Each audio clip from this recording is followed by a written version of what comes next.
Hello student, welcome to our channel UP board exam faster. So आज की class के अंतर्गत हम देखने वाले हैं कि किस प्रकार से बहुविकल्पीय प्रश्न हमारे बोर्ड एग्जाम में पूछे जाते हैं।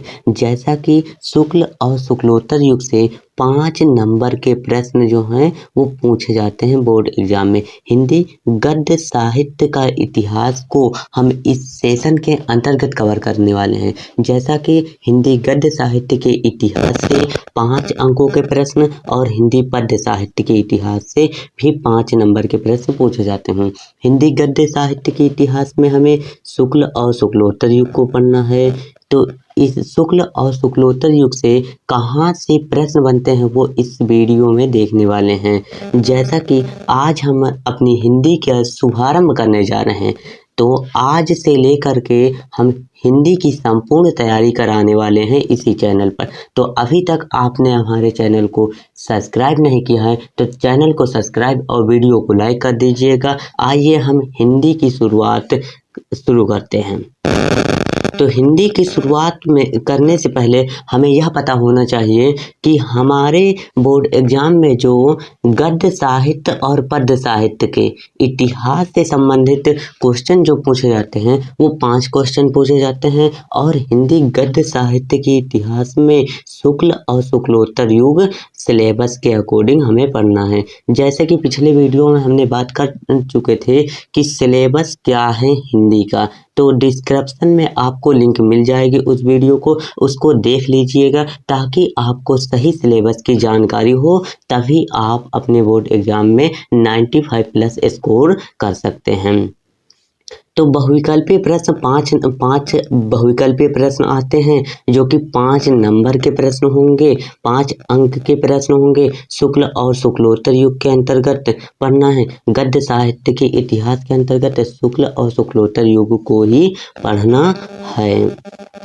तो शुक्ल युग की बात कर लें। जैसा कि शुक्ल युग को छायावाद युग के नाम से भी जाना जाता है। तो शुक्ल युग की समय सीमा क्या है उसके बारे में बात कर लेते हैं। तो शुक्ल युग की जो समय सीमा है वो 1920 ईस्वी से लेकर के 1936 ईस्वी तक, या फिर कभी आपको 1920 ईस्वी से 1936 ईस्वी तक किसी बुक में मिलेगा, और किसी बुक में आपको मिलेगा 1919 से लेकर के 1938 ईस्वी तक। तो आपको कंफ्यूजन नहीं होना चाहिए इसके लिए, क्योंकि अगर बोर्ड पेपर में ये क्वेश्चन बनता है कि शुक्ल युग की समय सीमा क्या है, तो अगर 1920 ईस्वी से 1936 ईस्वी तक होगा तो 1919 से लेकर के 1938 ईस्वी तक नहीं होगा, मतलब कि 2 में से कोई एक ही होगा।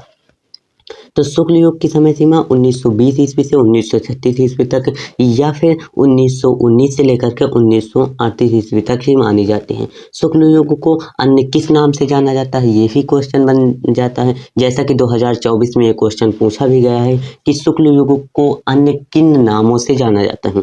तो शुक्ल युग को अन्य छायावाद युग के नाम से जाना जाता है, और प्रेमचंद युग के नाम से जाना जाता है, और प्रसाद युग के नाम से जाना जाता है। मतलब शुक्ल युग के कुल 3 नेम हैं: प्रसाद युग, प्रेमचंद युग और छायावाद युग। छायावाद युग को शुक्ल युग कहा जाता है, और प्रेमचंद युग को भी शुक्ल युग कहा जाता है, प्रसाद युग को भी शुक्ल युग कहा जाता है।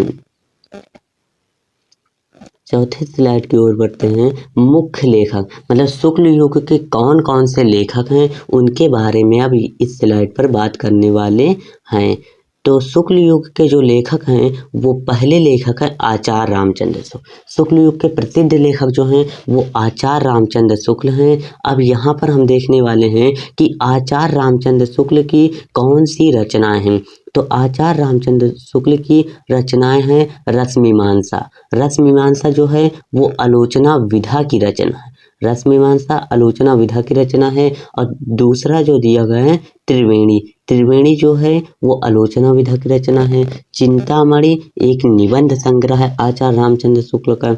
और विचार विधि जो है वो भी एक निबंध संग्रह है। हिंदी साहित्य का इतिहास जो है वो इतिहास ग्रंथ है आचार्य रामचंद्र शुक्ल जी के द्वारा रचित है। सूरदास यहाँ पर कोई लेखक नहीं है, सूरदास यहाँ पर आलोचना है और किसके द्वारा रचित है, तो आचार्य रामचंद्र शुक्ल जी द्वारा रचित है। दूसरे लेखक आते हैं शुक्ल युग के वृंदावन लाल वर्मा। वृंदावन लाल वर्मा की रचना यहाँ पर दी गई हैं। तो पहली रचना है मृगनयनी, जो कि बहुत पूछे जाते हैं, जो 2024 में भी आई है कि मृगनयनी जो है वो किसकी रचना है। तो मृगनयनी वृंदावन लाल वर्मा की रचना है। किस विधा की रचना है, तो उपन्यास विधा की रचना है। और विराट की पद्मिनी जो है वो उपन्यास विधा की रचना है और वृंदावन लाल वर्मा की रचना है। जैसा कि महादेवी वर्मा की रचना जो है वो पथ के साथी जो है वो महादेवी वर्मा की रचना है। और यामा इनकी एक रचना है। यामा और पथ की साथी इनकी दो प्रमुख फेमस रचनाएं हैं जो कि पेपर में अधिकतर पूछी जाती हैं। तो इस प्रकार से आचार्य रामचंद्र शुक्ल, वृंदावन लाल वर्मा, महादेवी वर्मा जो हैं वो शुक्ल युग के मुख्य लेखक हैं। तो अब हम आपको और शुक्ल युग के कौन मुख्य लेखक है वो बताने जा रहे हैं। तो राय कृष्ण दास जो हैं वो एक शुक्ल युग के लेखक हैं। इनकी रचना जो है वो साधना और छायापत जो दोनों जो हैं वो गद्य गीत हैं। और तीसरे लेखक जो हैं वो नंद दुलारे वाजपेयी, इनकी रचनाएं हैं नया साहित्य और नए प्रश्न और राष्ट्र की कुछ समस्याएं, आलोचना विधा की रचना है। हरिकृष्ण प्रेमी जो हैं उनकी रचनाएं दी गई हैं। प्रतिशोध किनकी रचना है, प्रतिशोध जो है वो हरिकृष्ण प्रेमी की रचना है। रक्षाबंधन बहुत फेमस इनकी रचना है जो कि हरिकृष्ण प्रेमी जी द्वारा रचित है। शिव साधना जो है वो हरिकृष्ण प्रेमी की रचना है। आहूति, स्वप्न भंग और पाताल विजय सभी इनके क्या हैं, किस विधा की रचना है, नाटक विधा की रचना है जो कि हरिकृष्ण प्रेमी की रचना है। और राम कुमार वर्मा एक प्रमुख जो हैं वो शुक्ल युग के लेखक हैं। इनकी रचनाएं जो हैं दीपदान है जो कि आपने क्लास 9th में पढ़ी होगी। दीपदान ये एक एकांकी विधा की रचना है। जो दीपदान है ना वो एकांकी विधा की रचना है। और रेस मिठाई जो है वो भी एकांकी विधा की रचना है। तो इस प्रकार से हमने देख लिया कि शुक्ल युग के कौन कौन से प्रमुख लेखक हैं और इन लेखक से संबंधित जो रचनाएं हैं, मतलब जो लेखक ने जो रचनाएं रची हैं उनके बारे में हम देख चुके हैं।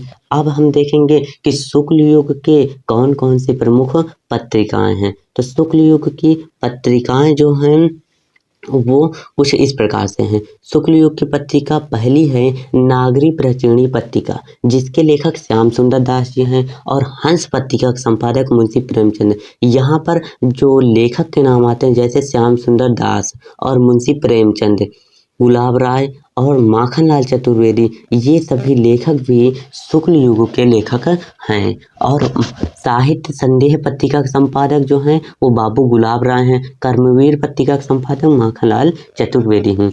तो शुक्ल युग की कुल 4 पत्रिकाएं हैं। पहली पत्रिका जो है वो नागरी प्रचीणी पत्रिका है जिसके लेखक श्याम सुंदर दास जी हैं।